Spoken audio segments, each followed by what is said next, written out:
Hello, we're testing. Hello, you're joined Aoife's podcast. Bang. I think we stolen someone's theme tune. Okay. So we're just gonna chill out around the thing for a minute. Just chill out because you can totally edit all this out. And the closer you are to it, the better too, I think. Is that a bit of a hint? I get it. I hear it. Okay. So we're just gonna cheers. Cheers. Bottoms up to bottoms.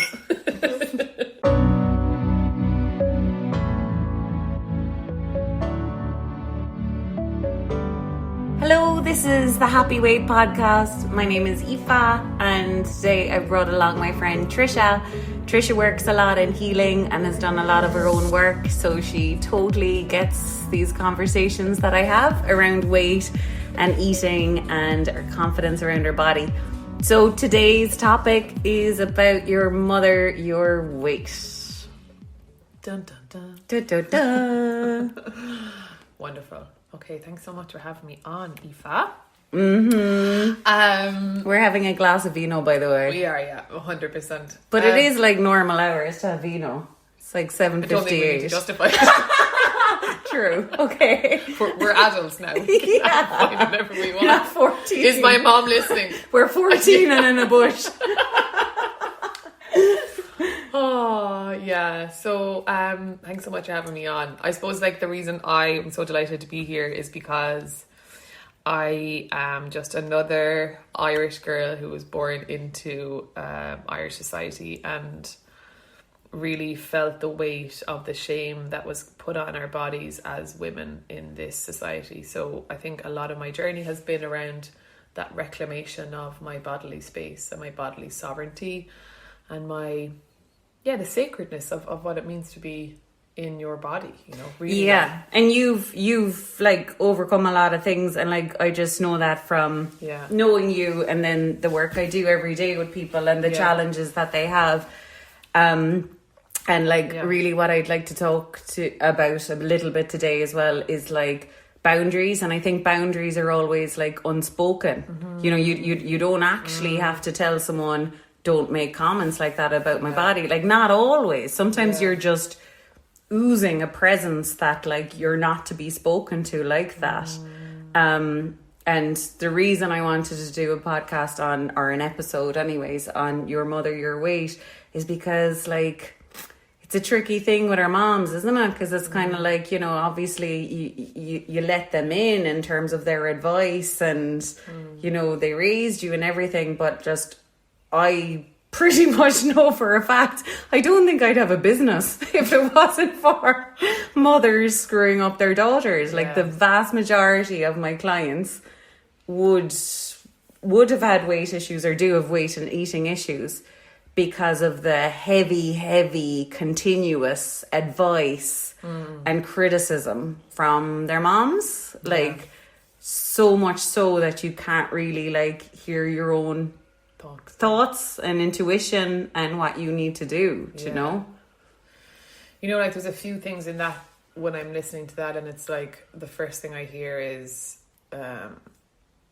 we're all victims of victims. Yes, you know what I mean? Exactly. And not to blame our mothers, but to know that they picked it up from somewhere too, and they're coming from the best place that they can. Yeah. And that the second thing is we often look to our parents as godlike figures until we learn to kind of think for ourselves. We often don't realize that the voice in our head is often been imprinted upon us, and that we have the choice. Again, that sovereign, that real independent space that we can choose our own thoughts. But it's about, I suppose, if I'm looking back to the younger me and I'm thinking, I don't even know, if you said that to me 15 years ago, I wouldn't even know what that meant.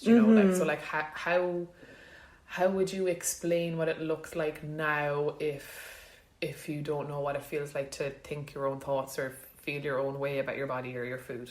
What do you mean? As in you're just too swayed by... Yeah, what does it... what are the common things that you notice in people who are listening to their mother's voice over their own? Well, I think I think, first of all, what you say about like we're all just kind of victims of victims and stuff, and it's a generational thing. Like, I think that's so important to understand, because I think the most like underlying thing about the whole thing is that that's someone else's fears, not yours. Like, if you're dressed to go out and your mom is afraid that you'll be perceived as fat looking because of what you're wearing, that's her fear. That's not your fear.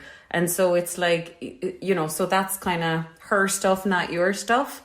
But then I suppose how it manifests, is that kind of what you mean in terms of like how it kind of comes across in daily life, is it? Well, I suppose being very, very lost and confused as to what you're meant to eat. Okay. Because it's like, so I suppose the ideal way to grow up, and which is what like I would say most pediatric dietitians do now when they're kind of working with kids or training moms or whatever, is that, you know, the child is led by their appetite. So it's like, if they're finished, you do not get them to finish the plate. No way. You're kind of like, oh, I trust you understand that feeling is full and I believe you, you know? And so if we're taught to distrust ourselves, which is through, you know, you feel full and then your mom is like, no, you're not full, finish your plate. And then it's kind of like that's, and obviously, you know, the 80s or before it were different times and there wasn't a lot of food around, and, you know, there's kind of, we can see where they were coming from. But it I suppose it is now about turning things around, and it's like, if you are an adult, even if you're not an adult, if you're younger, it's like, you are the only one who knows what your capacity for food is. And you are the only possible person who could know when you're getting hungry or when you are hungry or what could be good for you. And we really are like lambs to the slaughter, because basically the more we distrust our body and stuff, the more we're going to like read. Like, I used to have so many email subscriptions, used to buy like all those like Slimming Club magazines, and like I was just limitlessly consuming diet and nutrition information as well as getting my degree. And it was like, there wasn't 1% room for my opinion, you know, or what my body thought of food. And like, it really doesn't get you to a good place. Not with weight, and actually not with IBS issues either, because you're just kind of like, oh, free from foods, and like sugar-free foods or fat-free foods or whatever it is, depending on your goal. And it's kind of like, none of them might suit your body. Like, all the processed stuff mightn't suit your body at all. And your kind of intuition and your body knows that, you know? Yeah. You know, it's really, really interesting that the main antidote to that voice in your head is listening to yourself and your body. But actually, you know, speaking from my own experience, like beginning to even understand that concept is so foreign when you're in that space of sheer detachment and kind of grossness, you know, and punishment. That idea of like, the body is something to be, you know, starved or overfed, or like, you know, like pushed comforted around, or pushed around, or like over exercised, or, you know, under exercised, or whatever else it is, whatever the, you know, outlet is for that. Like, so how would you go about learning to intuit your body, to listen to its signals? I think the main thing would be is to identify how thinking your way out of this, or educating yourself, or listening to hundreds and hundreds of pieces of advice has got you nowhere. I would actually kind of say that, like, the more information, the more nutritional information you're consuming, the more diet information you're consuming, more than likely the more lost you are. So it would be kind of like, see, and so this is the whole thing. It's like, I think, like, all the advice that I'm giving, it's not about just being a hippie for the sake of being a hippie. It's actually about being results focused. It's actually about like looking back over the last 10 years or however long it's been that you've struggled, and being like, right, what I've been doing has not worked. So actually being very like cutthroat about it. It's like, right, okay, I absorbed all the magazine information, I done tons of diets, and it's like, that is clearly not going to get me to a happy place with food and a happy weight if it hasn't so far to date. And also, I think it takes massive, massive accountability, because to be honest, with the whole diet industry and all the opinions and the whole like push around your body and under exercise it and over exercise it and all the rest of it, that's all with the underlying theme that your body is the enemy. That when you're not looking, it's going to try and make you fat. Sorry, I spat on you. But like, you know what I mean? Sorry, it's not funny, like, but it is like, it's like this sniper body that's like, quick, she's not looking. It is totally like that. And it's like, you ate the packet, now you're up a stone. Like, I kind of think that's what it feels like anyway when you've got that fear of weight gain. It's kind of like a monster lurking around every corner or something. And it's like, to understand that, like, we kind of have to come to the realization without any blame that we did this, like, as in that, you know, the extra, say, fuel on our body, it didn't get there from our body being against us. It got there because of our distorted eating, because of our distorted thinking. And it's like being honest about the nights that it was like your body was not up for it. Like, do you know, like you've eaten a load, you're going to bed with stomach pain, or you're going to bed super full, you're waking up with a food hangover, or you're just generally lethargic, or you know you're not treating yourself right, like, you know you deserve more energy than this. And that heaviness, like, all of those symptoms are your body saying, like, please, no, I'm not designed for this level of food. Like, I'm not designed for this level of food or this type of food. So the whole theory of it's my body causing it, like, is so disjointed from the truth. But that's a hard pill to swallow. You felt like, even when you said it, like, my whole body was like, oh, I could feel the shame. I could feel the shame rise in my body, you know, like, because it could, when you hear that first, feel like, oh, I'm a useless piece of whatever, like, I can't believe I did that to myself. And it just, like, is shame on top, you know, it's the shame shit layer cake that I call it, where it's just like shame and fear and guilt and all this stuff. So, but see, the thing is that we don't need to, like, I just, like, so what do we say when we feel that shame, where I'm like, oh yeah, I failed again? Like, how can we help ourselves out of that? Well, I think the thing is that, like, there's many things we have to kind of overcome to get out of disordered eating. And another one is to not be a fattest. Because people don't like hearing this, but the only people who are fattest are people with disordered eating. Because everyone else is just getting on with things. Whereas if you're super judging your body, there's no way you're super judging your body without super judging other people's bodies as well. So the number one thing would be, like, if you put on some weight, that doesn't mean you shot someone. Yeah. Like, you just put on some weight. It doesn't matter. It's like, that doesn't make you less of a person. It's literally fuel. It's the most temporary thing there. It's like, if a Ferrari has, you know, €10 petrol in it, or €50 petrol, I don't know, does a Ferrari take petrol? But you know, it's like, it's still a Ferrari. It doesn't make a difference. And so it's the same with us. It's like, do you know, if stuff got a bit crazy with our eating, and the result is a bit of weight right now, it doesn't matter. It doesn't matter. But like, in the time when it does matter, it really matters. Like, so, like, and I know it's easy to say it now with a love for myself, but I remember when it really was my value. Do you remember, like, that? And that's really hard when that low self-esteem is there, to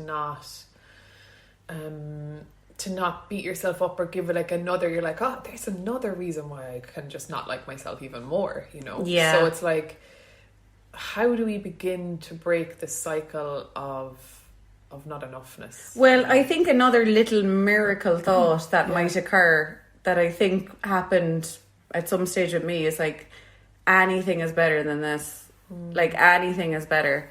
So it's like, if you're all day long kind of counting calories, counting what you've ate, hating yourself, just basically constantly thinking about food and weight, it's like, whatever about your weight, this is no way to live. That is no way to live. For sure. Do you know what I mean? So anything is more crack than that. So how do we bring that lightness in? How do we switch it from a controlling, fearful, kind of shameful cycle into more of a self-love, self-care, self-intuiting cycle? I don't know, am I skipping a step again? But I do think like maybe if there was a little seed of thought that I deserve more than this. Yeah. Do you know, like that, like perhaps I don't deserve to feel shame all day. Yeah. Like yeah. perhaps yeah. there are people a lot bigger than me who are very beautiful, very attractive, very much living their life. You know, like, because I think whatever our negative thoughts are about weight, there are thousands of people out there proving that weight has nothing to do with that goal. Yeah. Do you know, whether it's like your career or finding a partner or like starting a hobby or whatever, it's like, shut up, basically, because it's like, you can't use that one, like, do you know, you can't say, oh, it's my way, that whatever. So it's like, you know, it I suppose it's that kind of just that kind of drive to know that you don't deserve to feel like that. Yeah. So okay, we're post Sunday night. Sorry, it's not funny, but do you know the weekend binge when, well, like I totally did that. Like it's like Sunday and Saturday, it's like the free days, do you know, where you just like eat whatever you want, and then Monday morning you wake up and you feel like, you know, you've got the food hangover and you're like, oh my god, I feel like crap. So you're sitting at you're like ready to get your breakfast on a Monday morning, and you're like, I don't want to feel like this anymore. I want to feel better. What's the first thing that I do now? Well, I kind of think, first of all, I think it would be kind of nice to go by your own schedule rather than society's schedule. Mm-hmm. So, like, you might want a big chocolate mud pie at 6 a.m. on a Tuesday morning. You don't need to wait till a bank holiday weekend, you know? Yeah. And so to be, the dream would be to be very independent, like obviously like join in and, you know, be sociable or whatever, but like if it just seems to be a day where you're not feeling chocolate and then on another day you're super feeling chocolate, it's to go with that, because it's like just like your liver and bladder doesn't know it's a bank holiday, neither does your stomach or taste buds.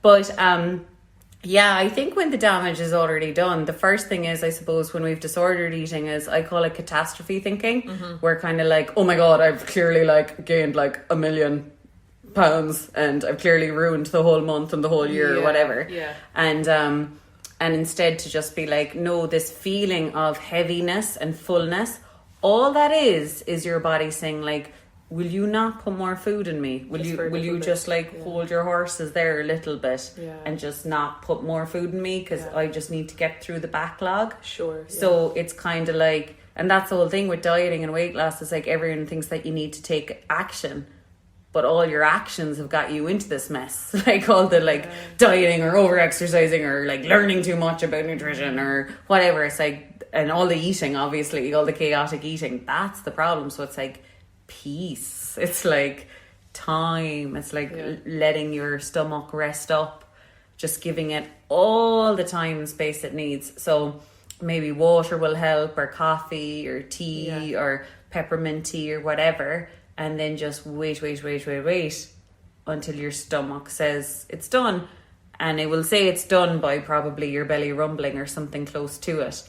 And that's just kind of, I suppose, giving your body a bit of respect if you maybe didn't and were kind of shoving stuff down over the weekend or whatever, you know? So so I'm now like, it's 12 o'clock and I'm hungry now. I've got like a coffee and lots of water, and I'm like, okay, I'm ready to eat. What do I look for now in my fridge of food? Like, you know what I mean? How do I start to speak to my body then? So I suppose it's very hard. Like it's so hard if you're coming at this from years of dieting or absorbing information, because your mind is ruling the roost. So your mind is saying, you had a lot of bread yesterday, so it shouldn't be bread. Or like, you know, aren't you trying to be meat free or whatever? Whereas like the dream is to just kind of channel into your taste buds in your stomach, like what's their opinion on what you need to eat. And like that has surprised me so many times. Like it's so fun now to look at a takeaway menu and let your stomach and your taste buds decide, because it's always right. And even one of my clients now that like is in a good place with all of this, she was like, and I'm not saying this would be like every single time, but she was like, you know, we're all ordering a load of food now. We're in COVID, you know, like a lot of people are ordering like quite often, or eating out or getting food from outside quite often. So she was just like, you know, she just really, really wanted restaurant level goat's cheese salad. Do you know? Because like, you know, we're not the professionals when it comes to making food. Restaurants do it better. So it's like, but for a disordered eater, that would have been like, you've got the chance. If you're going to get a takeaway, like do it big style. Like do it big style. Whereas if you're kind of like genuinely like, what would I feel nicer after in an hour's time? Logic can't tell you that, and like diet books can't tell you that. It's like you're at a certain specific environment in your body right now. So equally, it's kind of like if you've literally no idea why, but like cold beef slices seem like a really good idea. Yeah, like that could be a nutrient, you know, or whatever it is. I love that. Like, I love the idea that your body is so infinitely intelligent. I have a billion stories of that. Yeah. Like, it's so smart. And like, the more that I get into the body and obviously, like, I'm doing a yoga teacher training at the moment as well. So like, I'm super deep diving into it, and you know, the body just knows so much more than the mind. You know, the body just knows what's up. But like, so many of us live from like the neck up, you know, we just live in our head. Yes. And we don't actually know what it's like to be in our bodies. Exactly. It's scary, you know. So eating happens from the nose down. Yeah. Like, that's it. Yeah. Because your eyeballs will lead you astray. Your eyeballs will be like, me, caveman, those calories. But like, there's a difference between, say, something looking lovely and feeling nice after it. Like, as in, food is meant to look lovely. Like, if you didn't know the difference between a chocolate cake and a coffee table, you'd be dead. Do you know? So it's kind of like you're so that's why. Have you been craving coffee tables? So weird. It's coffee cake I need. It's coffee cake. But yeah, so it's kind of like there's a difference between like, oh, I like you and I forgot that. Yeah. Versus, I need you now. Do you know what I mean? Yeah. Because it's like in the current internal environment, that mightn't feel nice sitting in your stomach, but your brain is just there to alert you that like, oh, there's lots of available energy in that. You know, that's an option. But then it's the smell, it's the taste, it's the feeling in your stomach, it's everything from the nose down decides you're eating. That's so interesting. I love it. You know, like one of the greatest sentences, like Louise Hay says that, you know, your body is, every cell in your body wants you to be well. Yeah, but it's like it wants you to be well, and we have to work with it. It's the idea that it's not against us, you know. It's lovely. But I think that was like another eureka moment I had. It's like everything in your biology is protection. Yeah, it's like literally your body is working night and day. Your immune system, your trillions and trillions of microbiota, like. There's a lot going on, and it's all pointing towards optimization. Yeah. And then it's kind of like, but then we think our stomach is trying to screw us over and make us fat. I know. It's like, that doesn't make any biological sense. So where did it come from? Like, why have we been fed with this story? I don't know. I suppose it's a mix of things. I think food scarcity has a lot to do with it. I think food was very scarce. The famine. I'm going to bring the famine and dieting moms. Okay. Yeah. So as in, because it's our perception if there's, you know, food is scarce. So that means if we know we're going home to a controlled dinner, and that's all we're getting, or that's all we're meant to get. We're meant to get this controlled dinner and then a diet yogurt after it. That's like if someone said to you, oh, good news, Trisha, you're going to get 3 lunch boxes of oxygen at 8 a.m, 1 p.m, and 8 p.m. Yeah. And I know you don't know how much oxygen you need, and you don't know how much oxygen is in those lunch boxes, but that's still a scary concept. Yeah. Because you know you need the option anyways of unlimited oxygen in order to survive. And so food is the same. Like, so that's not your like Trisha frontal lobe kind of part of the brain making that decision. It's like the real old part of your brain, like, I'm pretty sure I need unlimited food in order to be safe. And, you know, it's Maslow's hierarchy of needs as well, that like food, shelter, like just the basics. Yeah.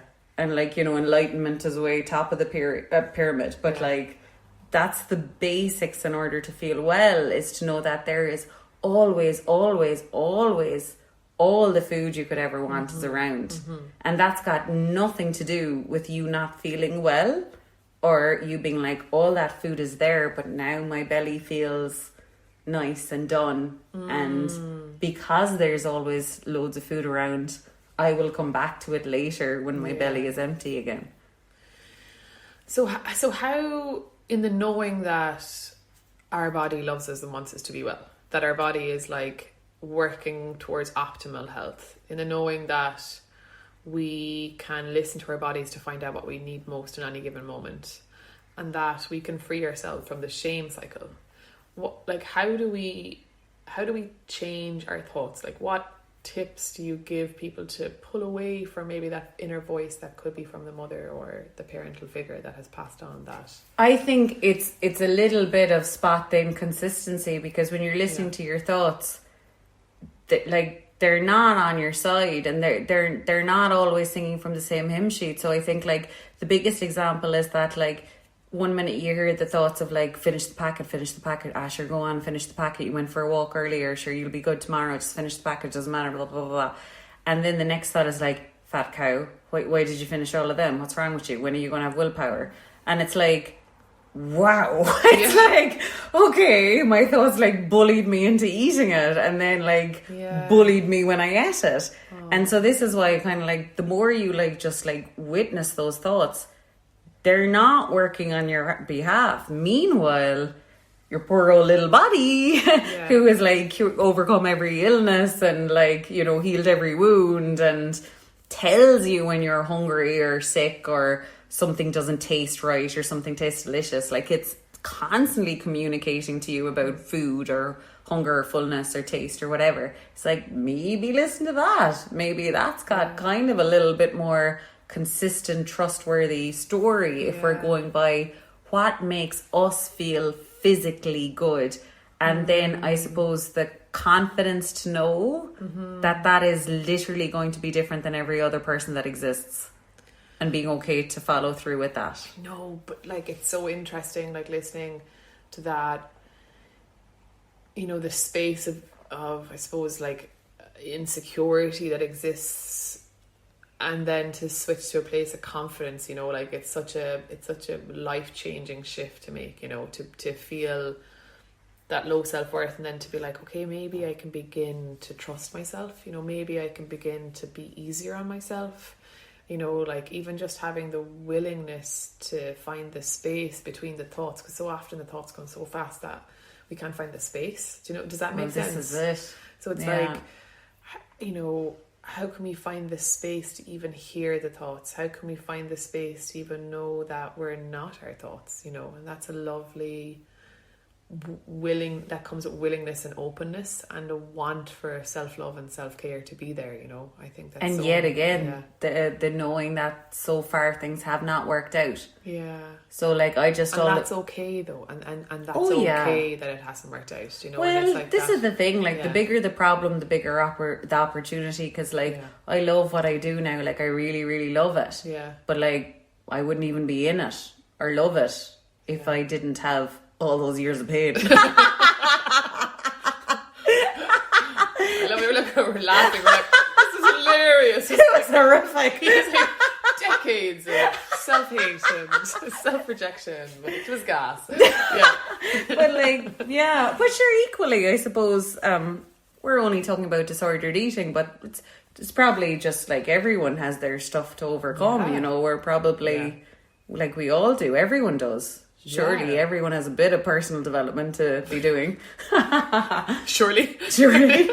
Yeah, for sure. Like, I don't think we come on this earth unless we have something to kind of work out. I suppose we've talked about turning the tide and finding the space to be a little bit more independent of your thought, but also to have a little bit more self-direction in terms of what you eat. Exactly. Yeah. So I suppose equally independent from outside voices, independent from outside opinions, independent from outside like blogs, Instagram, newsletters about diets, what you should eat, etc. Like turning that off. It's a long job though. It is. Yeah. It is. And trying to figure out your own diet, like, because I well, obviously I'm biased, but like I think it's kind of the only way. Like, there's never been someone in your body.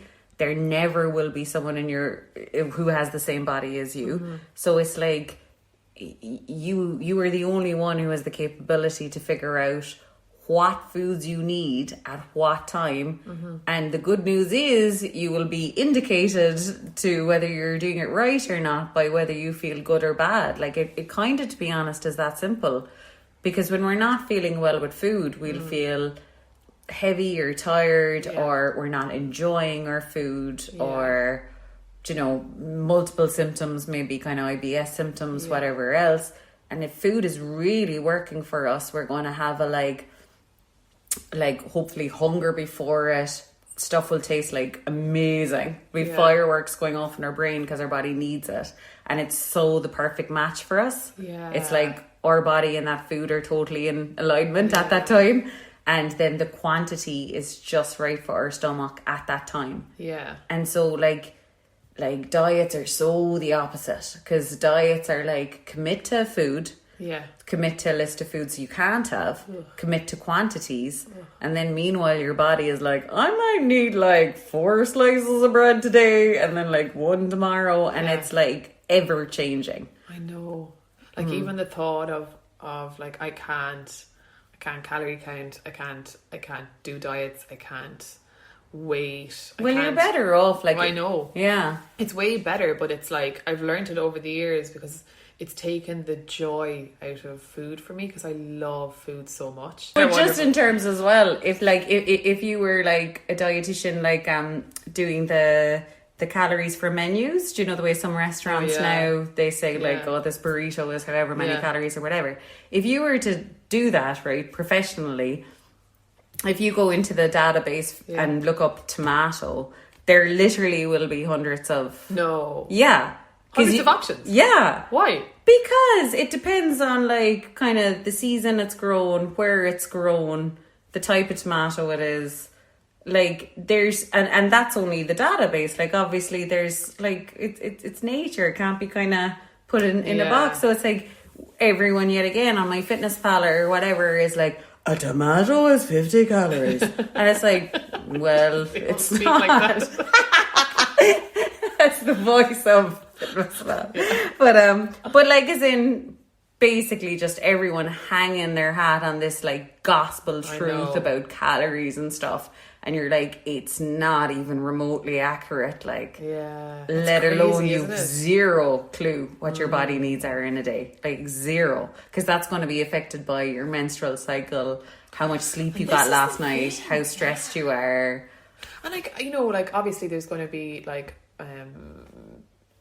men, women listening to this. But when we are in cycles, as women, we're so cyclical. Like, we're so cyclical. Like, I need meat once a month or whenever I need it. Like, and I don't need it most days, but I need it some days, and that's okay. I need fish sometimes, or I need loads of salad sometimes, or I need like whatever the hell it is. Like, if you're in your spring, summer part of your cycle, you may be lighter or freer. If you're in the winter part, you may need more comfort and potatoes or whatever the hell else it is, And you have to trust that cyclical state. Like, because we've been living from the neck up, we've been living in this space where we think we're just in this city or in this kind of like computer world, when we're actually, we beat to the tune of nature. We are nature, like, and we're not removed from it. But see, there's no getting away from that, and that's the pissing off thing. Do you know, it's that everyone's like, I remember, and it was so sad's law, and I think you hear a lot of stories in this, like in general health as well, but like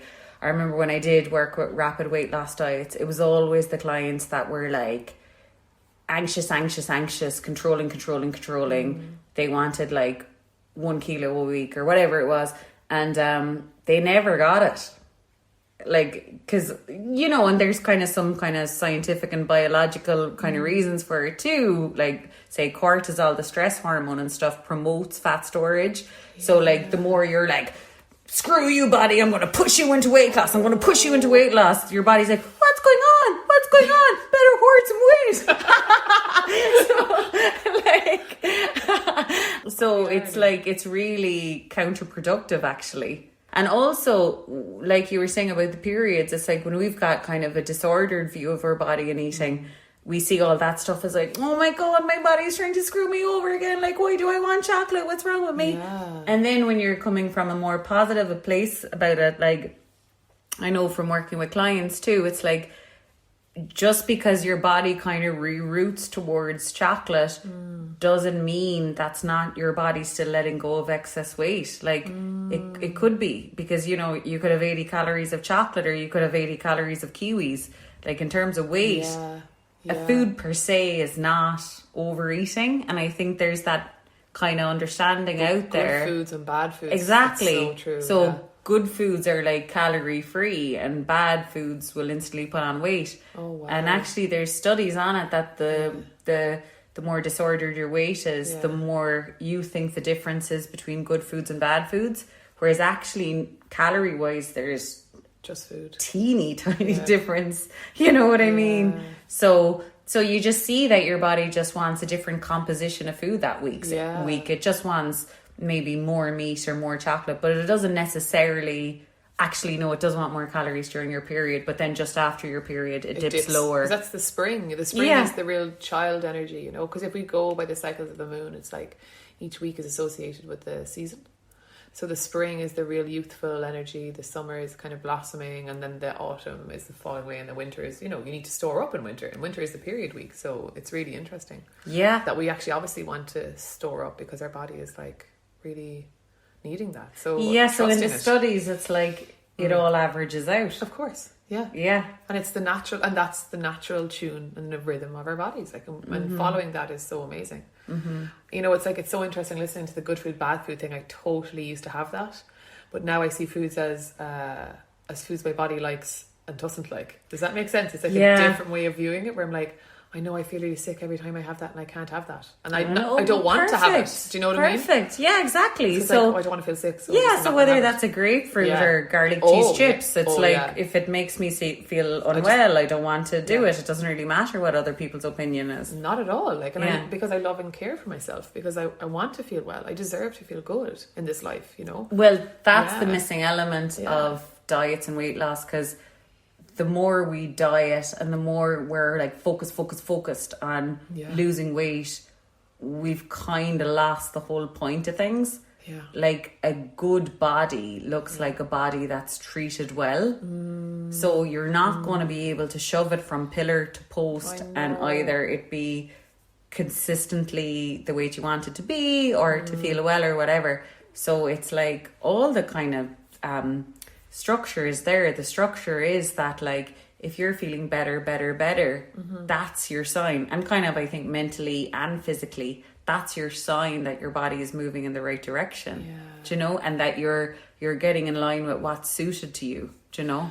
And on that point as well, the same thought goes to exercise. I used to do like nuts exercise, and then I realised I really hated running on the roads. I hated it. My knees hated it. I didn't enjoy it. I ran like a duck. It was just weird. Do you know what I mean? Like, it was just off. I'm not a natural runner, you know? So, I just really liked walking on the beach. It was just, and I switched to walking on the beach, and I remember when I moved to Ascarby, I lost, like, not that it was about weight, but like my body naturally responded to a gentler exercise, do you know? It just, and that was like that was like a present. Like that's the other thing. I just kind of feel like, just from working with people as well, I just kind of feel like their bodies know their intention, because yet again, for the people who are like, I just want to drive down the scales, it doesn't go, like they don't change at all. And then when people like have a genuine intention to take care of themselves and they want to feel well and they want to do right by their body, they know they've mistreated it, etc., then it's kind of like stuff like that walk on the beach. It's like, just for your holistic health, like that's a present. Do you know what I mean? Like it's not just calories burnt. It's like fresh air. It's time away from computers and screens and the four walls and like, you know, it's all the other stuff. Do you know what I mean? Yeah. And like for you, that could be, or for someone else, it could be running. It could be CrossFit. It could be whatever.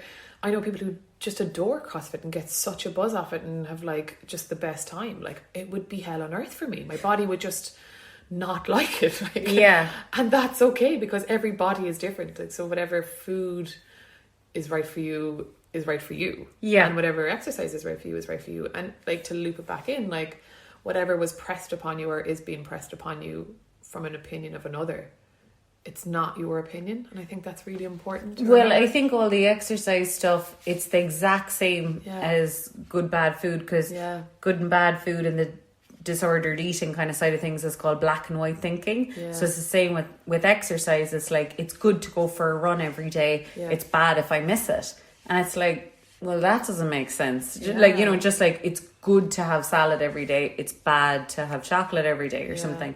But it's kind of like, no, if chocolate makes you happy and if it's like your body genuinely benefits, like as in it tastes lovely and you feel lovely after it, perfect. And equally, like say that walk on the beach, amazing. But like if you're like coming down with the flu and you feel really sick and sad or tired or whatever, and you're like, come on fatty, let's go for a walk, and you're kind of doing that to yourself, it's like, that is not a good day for a walk. So it's like, so the black and white thinking of good and bad, it like, the problem with it is that that's not how food or exercise works. That's not how your body works. It's like, and you're really doing yourself a disservice because say for people who are like, I need to walk 30 minutes every day and I need to get up at 7 a.m. and do 30 minutes a day. Well, it's like, well, if you were listening to your body, some days you won't want any walk. And then another day you might wander off for an hour and a half or 2 hours. Do you know what I mean? And it's like, like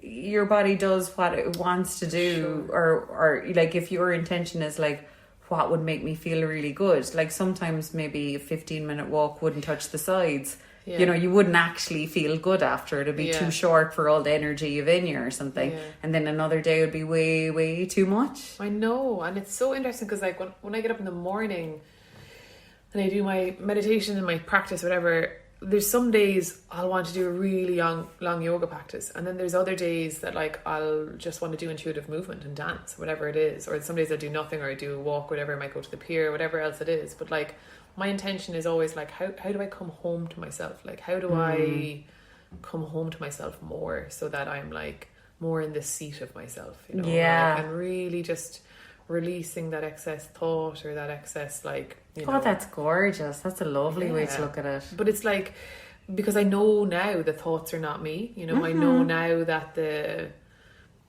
feelings that are on my body or the heaviness or the tiredness that's on my body is temporary, and I can actually leverage exercise and love to actually help me feel freer. 100%. As opposed to it being a punishment, it's more just like this gorgeous tool that helps me, you know, move through the day easier, be in my body in a more loving way, and be in my mind, you know, and have that space. And for sure, I think that's a really important. And see, that's all so self-led, isn't it? Yeah, that's so like what you need per hour. Yeah. And like that's what I'm always telling my clients as well, because like you can't cheat the system. Like dieting is always about, I'm going to hoodwink my body now. I'm just going to eat loads. And then don't look, buddy. Don't look. And then next week, I'm going to be really good. Yeah. And it's like, you earn it, like, and the whole, I remember myself being scared of that, because it's like, there's no way I can be perfect every hour for the rest of my life. And it's like, your body's way sounder than that. It's like, it doesn't want the excess, but it doesn't want nothing either. Like, especially when it comes to gorgeous foods. Like, if the food is gorgeous, it certainly wants it. But it doesn't want to feel full, or like too full, or sick or anything like that, you know.